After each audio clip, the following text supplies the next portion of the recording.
Бруно Фернандеш в Саудовской Аравии. Новый нападающий Ювентуса. Освобождение отца Луиса Диаса. Ибра в Милане. Обо всем этом и многом другом вы узнаете в этом ролике. А перед его началом я хотел бы сказать, что у меня есть группа ВКонтакте и телеграм-канал, в которых выходят актуальные новости из мира футбола. Ссылки на них вы сможете найти в описании к этому ролику. Вингер Манчестер Юнайтед Антони может покинуть клуб в январе, сообщает Mirror. Манкунианцы недовольны игроком. В МЮ считают, что бразилец не соответствует той сумме, которую за него заплатили. Клуб рассматривает как аренду футболиста, так и полноценную продажу. Его также могут включить в сделку по трансферам других игроков. Антони перешел в МЮ из Аякса летом 2022 года. Сумма сделки составила 95 миллионов евро. Это второй самый дорогой трансфер в истории клуба. В текущем сезоне Вингер сыграл 11 матчей во всех турнирах, не отметившись результативными действиями. Фанаты Милана негативно встретят вратаря ПСЖ Джанлуиджи Доннарумму. Итальянский голкипер впервые сыграет против бывшего клуба на стадионе Сан-Сиро. Это произойдет сегодня во время матча Лиги Чемпионов Милан-ПСЖ. Фанаты Россонери подготовили акцию, чтобы выразить отношение к уходу Доннаруммы из Милана в ПСЖ в 2021 году. Как сообщает Футбол Италия со ссылкой на Коррера делла Сера, болельщики забросают голкипера фальшивыми банкнотами во время матча. Кроме того, фанаты наденут футболки с номером 71. Что в неаполитанской традиции означает «человек без ценностей».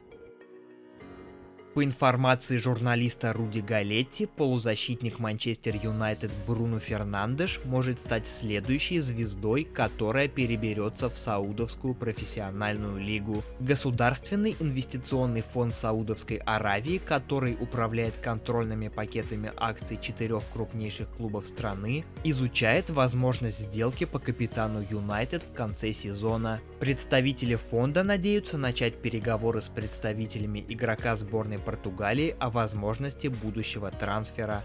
Фернандеш забил 66 голов и сделал 57 результативных передач в 199 матчах с момента перехода в Юнайтед в 2020 году. Только в этом сезоне, несмотря на неважную форму Юнайтед, он забил 3 гола в 11 матчах. 29-летний полузащитник получил капитанскую повязку от Эрика тен Хага, но во втором сезоне под руководством голландского тренера все испытывают трудности. Утверждается, что Фернандеш возглавляет длинный список целей, поставленных саудовскими инвесторами. Если он покинет Англию, то сможет присоединиться к своему бывшему товарищу по команде и соотечественнику Криштиану Роналду.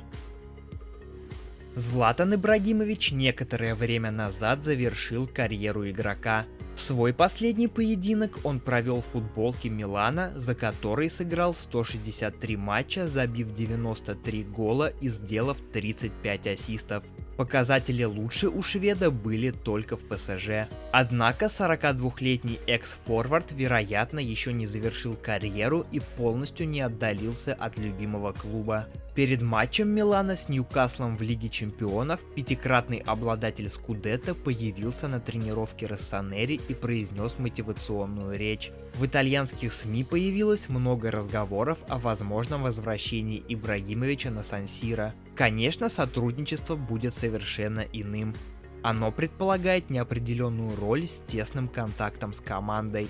На данный момент неизвестно, примет ли швед это предложение. Он, конечно, предполагает такой сценарий, о чем уже неоднократно сообщал. «Я не хочу быть символом прошлого. Если я вернусь, то нужно будет что-то менять», прокомментировал он слухи в недавнем разговоре с La Gazzetta dello Sport.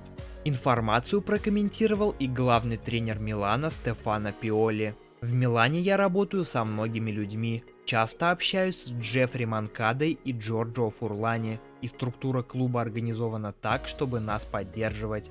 Если бы клуб и Златан решились, вы знаете, как я его уважаю, для меня не было бы никаких проблем», сказал 58-летний специалист. Похитители задерживают освобождение отца Луиса Диаса. Вчера Луис обратился к повстанческой армии с просьбой освободить своего отца. «Моя семья в отчаянии, мы страдаем». Спустя несколько часов после публикации представители группировки ответили, что безопасному освобождению отца Луиса Диаса мешает присутствие военных. Район остается милитаризированным, совершают облеты, высаживают войска, предлагают награды и проводят интенсивную операцию, которая не позволяет быстро и безопасно осуществить план освобождения, говорится в заявлении организации. Группировка сообщила, что задержит освобождение, а риски возрастут, если военная операция не прекратится.